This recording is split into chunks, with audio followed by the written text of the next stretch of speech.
Hello, చాలా days అయింది కదా నేను ఫస్ట్ బ్లాగ్ చేసి. ఇది మన ఛానల్లో సెకండ్ బ్లాగ్. అయితే నేను ఖైరతాబాద్ గణేష్ దగ్గరికి వెళ్తుంటే ఒకతను గాంధీ తాత వేషంలో కనిపించాడు. సెల్ఫీ తీసుకుందాం అనుకున్నా కానీ కుదరలేదు. ఎవరో ఒకతను వచ్చి రోడ్లో అడ్డంగా నుంచున్నారని గాంధీ తాతని తిడుతూ ఉన్నారు. అందుకే వీడియో మాత్రమే తీసుకుని వచ్చేసాను. సేమ్ గాంధీ తాత లానే ఉన్నాడు కదా. ఇక పదండి గణేష్ దగ్గరికి వెళ్దాం. ఆర్టిఫిషియల్ ఫ్లేవర్స్ భలే ఉన్నాయి కదా. రోడ్ సైడ్ ఇలా షాప్స్ మొత్తం పెట్టేస్తే మనం ఎంత దూరం నడిచినా కానీ మనకు అలుపే రాదు. పానీపూరి తిందాం అనుకున్నా కానీ అంత సాహసం చేయలేకపోయాను. పానీపూరిలోని పానీ గురించి తెలిసాక అసలు తినడమే మానేశాను. 1.5 year అయింది నేను తిని కూడా. అసలు జనాలు ఎంతమంది ఉన్నారంటే సగం హైదరాబాద్ మొత్తం ఏడే ఉన్నట్టుంది. చిన్నపిల్లల్ని కానీ ఇక్కడికి తీసుకొస్తే ఖచ్చితంగా షాప్కి అయితే ఒకటి కొనేస్తారు. మేము మా ఏరియా నుంచి మెట్రోలో వచ్చాము. ఖైరతాబాద్లో అయితే దిగలేదు, ఎందుకంటే చాలా మంది ఉంటారు అసలు ఖైరతాబాద్లో అయితే. అసలు లాస్ట్ ఇయర్ ఏమైందంటే మేము వచ్చేసరికి అసలు ఫుల్ వర్షము, మోకల్ దాకా వచ్చేసాయి వాటర్. ఎక్కడ మ్యాన్ హోల్స్ ఓపెన్ ఉన్నాయో కూడా తెలియదు. మా టైం బాగుండి ఆ రోజు మాకేం కాలేదు. అంత కష్టపడుతూ అంతమంది జనాల్లో అందరినీ నెట్టుకుంటూ నేను నెట్టిపించుకుంటూ గణేష్ ని చూద్దామని వెళ్తే ఎవరిని గణేష్ దగ్గరికి అలో చేయలేదు. గణేష్ మొహానికి పట్ట కప్పేశారు వర్షం పడుతుందని. అండ్ మేము వెళ్ళిన పక్క రోజు నిమజ్జనము, అవన్నీ ఓడ తీస్తూ ఎక్కడ పైన పడతాయేమో అని చెప్పి దగ్గర కూడా అలో చేయలేదు ఎవరిని. లాస్ట్ ఇయర్ అలా జరిగింది. చూడండి గణేష్ విగ్రహం ఎంత పెద్దగా ఉందో. దిష్టి పెట్టకూడదు. ఇంత హైట్ లో ఉంది కదా, మనం దూరం నుంచి చూడగలుగుతాము, దగ్గర నుంచి అయితే అసలు చూడలేము. మెడ నొప్పులు వచ్చేస్తాయి. నా ముందున్న అంకుల్ అయితే తెగ హై చెప్పేస్తున్నాడు. అక్కడెక్కడ కెమెరా కనిపించిందంట. ఎక్కడెక్కడి నుంచో వస్తారు ఖైరతాబాద్ గణేష్ ని చూడడానికి. 1954లో సింగరి శంకరయ్య అనే ఒక పర్సన్ గణేష్ విగ్రహాన్ని పెట్టారంట ఖైరతాబాద్ లో. ఇది 2024 కదా, ఇప్పటి వరకు అలానే కంటిన్యూ అవుతా ఉంది. 1954లో ఒక అడుగు విగ్రహాన్ని పెట్టారు. అలా ఎవ్రీ ఇయర్ గణేష్ విగ్రహాన్ని ఒక్కొక్క అడుగు పెంచుకుంటూ వచ్చారు. 2020లో మనకి కోవిడ్ వచ్చింది కదా, ఆ ఇయర్ లో ఒకటే మనకి 9 అడుగుల విగ్రహాన్ని పెట్టారు. అయితే ఈ గణేష్ విగ్రహాన్ని మొత్తం మట్టితోనే చేశారంట. అసలు ఎంత మంది పోలీసులు, ఎంత మంది జనాలు, బాబోయ్ నెట్టుకుంటూ వెళ్ళేసరికి అయిపోయింది మా పని. స్టార్ట్ చేసినప్పటికీ ఇప్పటికి 70 years అయింది కదా, అందుకని ఇక్కడ 70 feet విగ్రహాన్ని పెట్టారు.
ఇంకా అలానే నడుచుకుంటూ ట్యాంక్ బండ్ దగ్గరికి వచ్చాము. ఇక్కడే గణేష్ ని నిమజ్జనం చేసేది.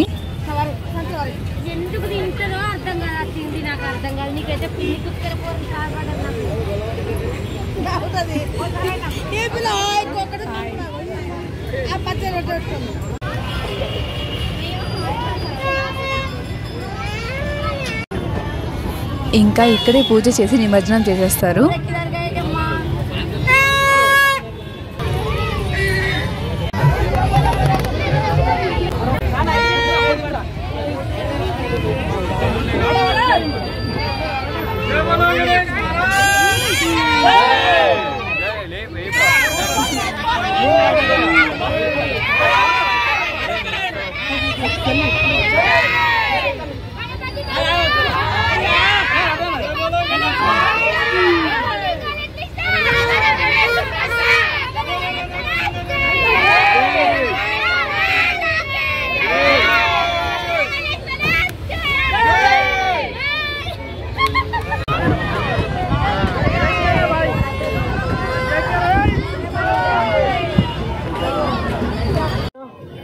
नीचे नीचे पकड़ो कलशम दूसरी कलशम गणपति बाप्पा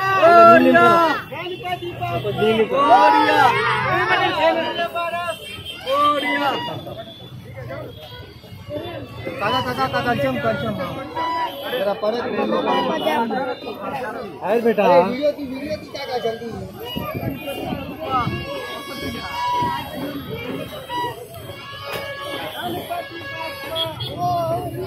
जय बोले गणेश महाराज की जय गणपति बाप्पा मंगलमूर्ति ऐसा फिरो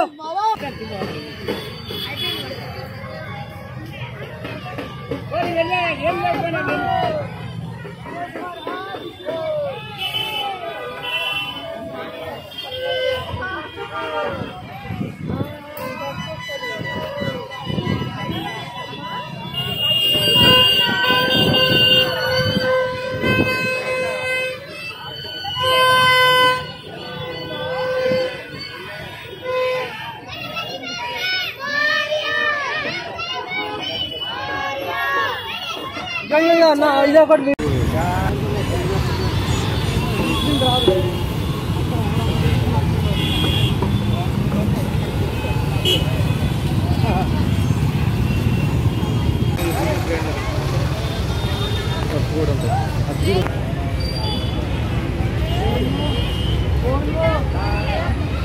मामा बच्चीना मुझे अड़गिना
ఇంకా ఇంతే ఈ ఇయర్ ఖైరతాబాద్ గణేష్. మళ్ళీ నెక్స్ట్ వ్లాగ్ కోసం మన ఛానల్ను సబ్స్క్రైబ్ చేయండి.